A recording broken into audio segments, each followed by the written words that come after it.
নমস্কার, আমি তোমাদের জয়দেব শাস্ত্রী। আজকে অম্বুবাচী নিয়ে আলোচনা করব। অম্বুবাচী মানে কি? মা কামাখ্যা ঋতুমতী হওয়ার সময়, এই সময় ভূমি মাতার ঋতুকাল, তাই চাষাবাদ, পূজা, বিবাহ আদি বন্ধ থাকে। বুঝতে পারলে? এটার একটা কাহিনী আছে, পৌরাণিক কাহিনী বলি। পৌরাণিক একটা কাহিনী। কামাখ্যা দেবীকে কেন্দ্র করে অম্বুবাচীর উৎপত্তি।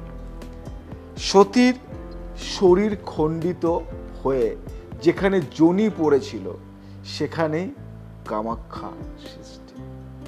দেবী এখানে ঋতুমতী হন। বছরে একবার এই সময় সাধনা ও শক্তির আহরণের সর্বোত্তম সময়। জ্যোতিষ মতে অম্বুবাচীর তাৎপর্য নিয়ে আজকে আলোচনা করব। চন্দ্র ও বৃহস্পতির শক্তিশালী সংযোগ মানসিক শক্তি বাড়ে। এই সময় রাশিচক্রে শুক্রের প্রভাব, নারী শক্তি, কামনা ও সৃজনশীলতার সংমিশ্রণ। যার কুণ্ডলিতে চন্দ্র বা মঙ্গল পীড়িত, তাদের জন্য সতর্ক থাকার সময়।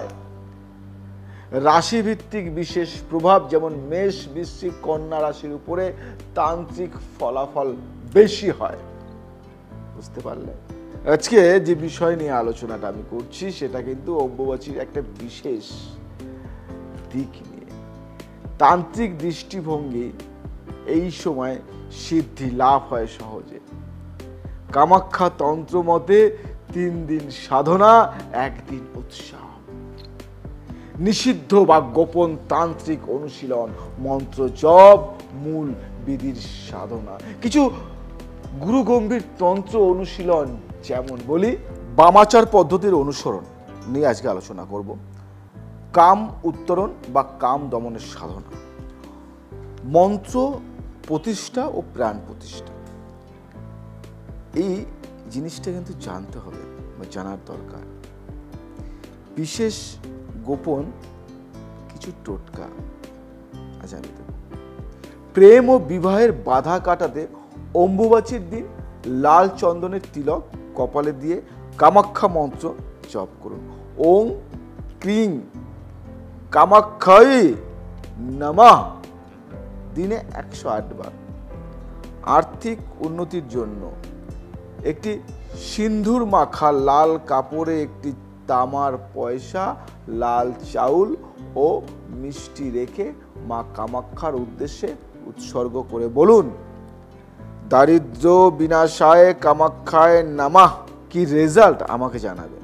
শত্রু দমন বা প্রতিকূলতা হ্রাসের জন্য 3টি নিম পাতা, লবঙ্গ ও 1 রতি হরিতকি নিয়ে কালো সুতোর গাঁথুন এবং মা কামাখ্যার মন্ত্রে অভিমন্ত্রিত করে বুকে রাখুন। শিশু লাভ বা গর্ভধারণের সফলতার জন্য, যাদের সন্তান হয় না, তাদের জন্য শ্বেত অপরাজিতা ফুল দিয়ে মা কামাখ্যার পুজো করে ওং হ্রিং কাম রূপণ্যঃ নমঃ এই মন্ত্রটা 11 বার জপ করুন। বশীকরণ বা প্রভাব বাড়ানোর জন্য একটা মন্ত্র দিচ্ছি বা একটা টোটকা দিচ্ছি। নিজের নাম লিখে তার লাল কাপড়ে মুড়িয়ে মা কামাখ্যার চরণে রেখে ওং কাম দেবায় নমঃ এই মন্ত্রটি জপ করুন। নিয়মিত 5টা দিন করুন। দারুণ রেজাল্ট। রেজাল্ট কাকে বলে আমাকে বলবেন, কিন্তু অনেক কিছু তো করবেন বললাম, কিন্তু কিছু নিষেধাজ্ঞা আছে, সেইগুলি কিন্তু আপনারা মেনে চলবেন। উপবাস ও সংযম রাখা, শক্তির পূজা ও ধ্যান, গোপন ইচ্ছার সাধনা। বুঝতে পারলেন? নিষেধ বিবাহ, গৃহপ্রবেশ, নতুন কিছু শুরু করা, শারীরিক মিলন, শারীরিক অপবিত্রতা, এটা মাথায় রাখবেন। অম্বুবাচী হলো নারী শক্তির সর্বোচ্চ উৎসব।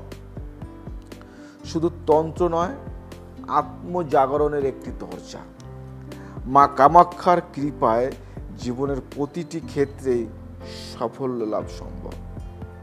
যারা বিশ্বাস করে তাদের জীবনেই ঘটে অলৌকিক পরিবর্তন, অলৌকিক পরিবর্তন। আমার এই কথা শুনে চলুন, জীবনে আমূল পরিবর্তন পাবেন। অম্বুবাচী একটা ভালো দিন, অম্বুবাচীর এই যোগ একটা ভালো যোগ। অনেক না হওয়া কাজ কিন্তু এই অম্বুবাচীতে হয়, কিন্তু কোনটা হবে কোনটা হবে না, কোন ক্রিয়া করলে সাফল্য পাবেন, কোন ক্রিয়া করলে সাফল্য পাবেন না, এটা জানা দরকার। এটাই অনেকে জানে না। আর এই জানাটা একদিনের জানা নয়, দীর্ঘদিন সাধনার ফল। যাই হোক, যদি আপনাদের নতুন কিছু জানিয়ে থাকি বা যদি ভালো লাগে তাহলে শেয়ার করুন, লাইক করুন, কমেন্টস করুন। আজ আসছি, আবার আসবো নতুন কিছু নিয়ে। ভালো থাকবেন, সুখে থাকবেন, সবাইকে ভালো রাখবেন। জয় শ্রী ঠাকুর।